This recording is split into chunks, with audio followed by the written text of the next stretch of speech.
This video is all about the planning process. How do you figure out the measurements of a cake, or how do you execute and plan the design of a cake? We used to have so much fun with this with my girls, laughing at all the bad math that took place and basically making fun of each other for all of the failed calculations. But I hope this video shows you a way to at least get in the ballpark of what you need and how many pieces you need and things like that when you are executing a cake that you have never done before. So I hope that you find it helpful and get some extra little tips and tricks in your tool bag for when you are designing cakes in the future. So thank you all for subscribing to my channel if you have already. If you hadn't, go ahead and click that subscribe and like button.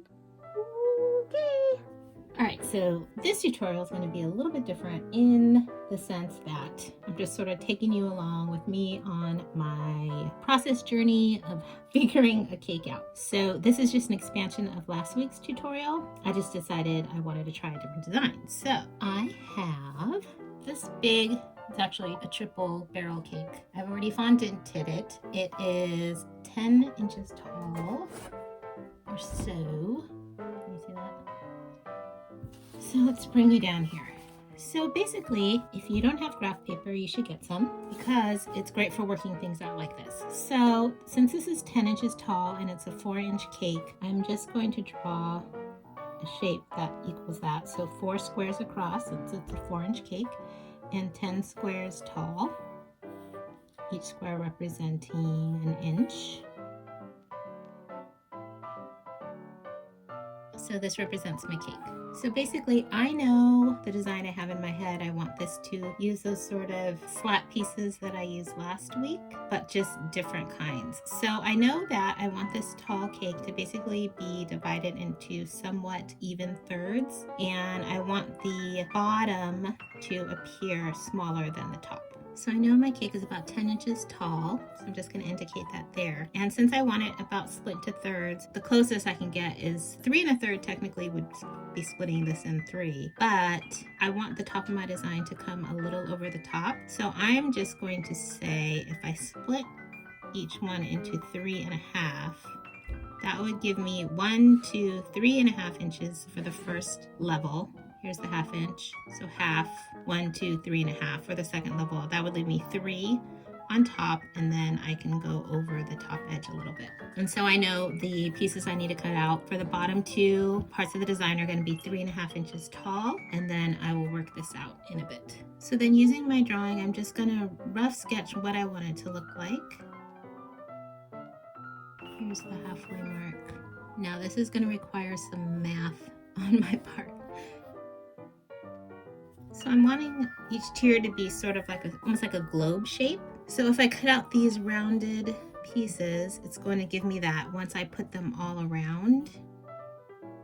And this is just going to help me visualize what I want it to look like. So this is the center line. So that's what I'm sort of wanting it to look like. And each one of these lines represents one of the shapes I need to cut out with my fondant. So from here I can measure. So this was 3 1/2. So from here to here, 3 1/2 inches. From here to here is 3 1/2 inches. And then this I will play by ear, but I know it was 3 inches here. And then if I'm looking at my drawing, there's another inch and probably like a quarter. So let's just say this is about going to be 4 1/4.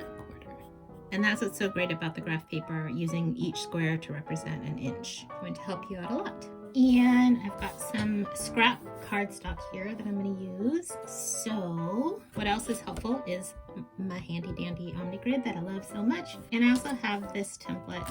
It has all different size circles on it. And this one, lucky for me, happens to be 3 1/2 inches. Okay, so the shape that I need is this shape that's sticking out. So these are the shapes I need that are going to go all the way around.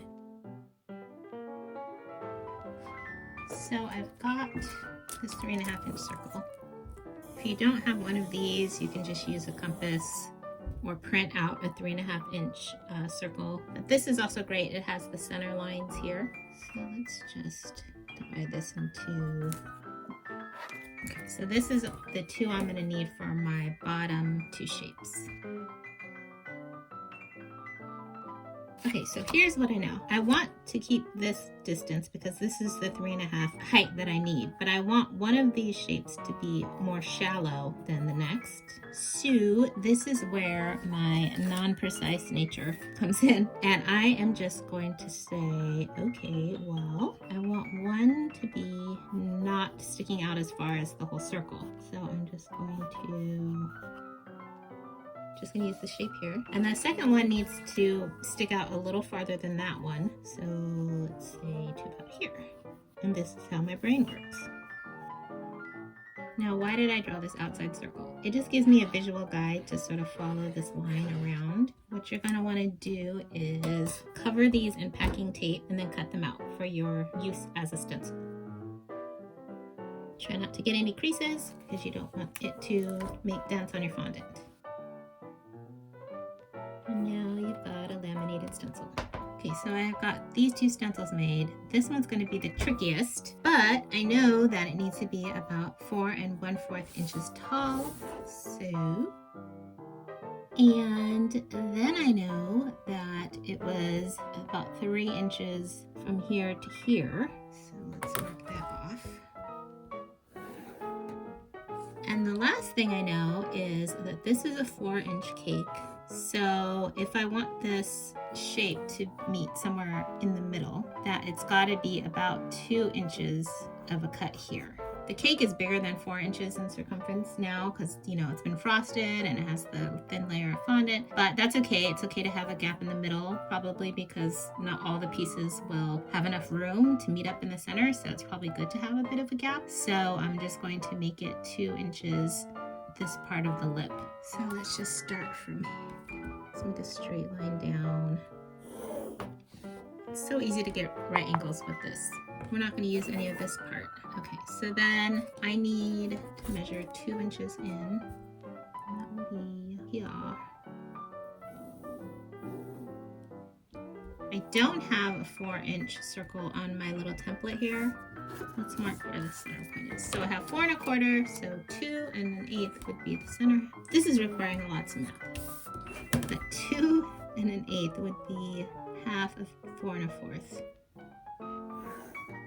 So that's where I'm going to line up my circle center line. You can honestly just freehand draw this if you want to. So if you can see, I've lined these lines up. This center point, this is the 2 inches in, and this is halfway down between the whole shape. And then I'm just going to really lightly trace the circle here. This is just to give me a guide so that I can draw. So my shape is going to be in here somewhere.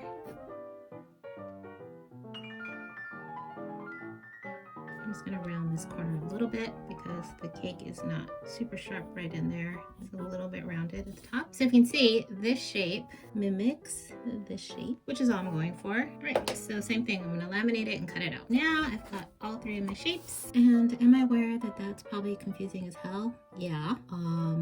I don't really know how to walk through it better because I'm just sort of all figuring it out in my brain as well. You just got to be willing to do some trial and error. All right, so then you can hold your shapes up to your cake just to make sure they fit, and these look like they're going to fit. Okay, so the next step is to figure out how many of those suckers do you need. So I got my measuring tape here, and let's measure. So my cake is 13 inches around. Time for some more math. Hooray! Okay, so since my cake is 13 inches around, that is hard to divide evenly. So let's just say it was 12 inches around. I can make 24 of the shapes of each shape, and that would give me a 1/2 inch in between. So what would happen if I divided 13 by 24? That gives me 0.54. So it's almost a 1/2 inch. It's a little. And I've got all my colors here. I don't even know how this is gonna look. So we're gonna find out together if this is gonna be successful or not. I'm sure I'm gonna learn something along the way. I've got my 2 colors. My bottom shape is going to be one side blue, one side purple. Go ahead and stack it, and then I'm gonna roll it out. It ends up being about 1/8 of an inch thick. And I'm gonna transfer this onto a cutting surface. 3.5. So I found part the way through of my last tutorial that the easier way to cut out all the shapes Last time I put the vegetable shortening on the back of my stencil, and I found out that it's actually easier just to put a very light layer onto your fondant. That way you don't have to keep reapplying it. It's just very, very light layer just to make it a little bit tacky. Okay, then all you have to do is come in with your stencil. I'll say it again, if you haven't gotten one, you should go get one. This is the Flexi Blade. And then I'm just going to trace around.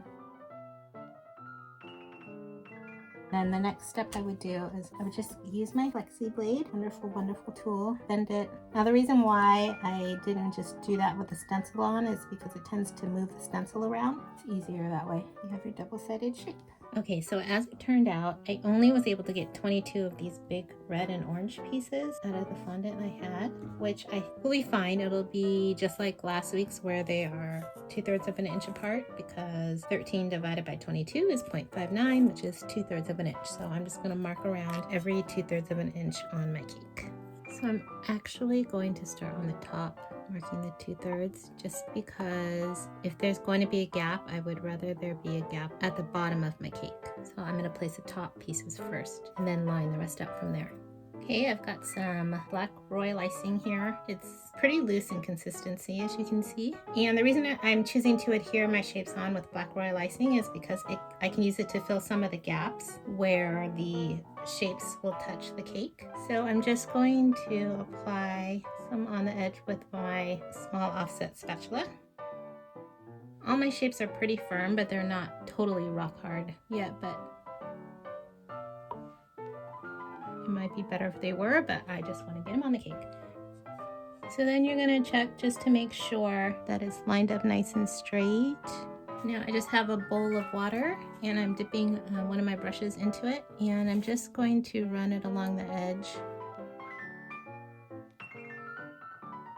just to clean it up a bit if you're worried about that.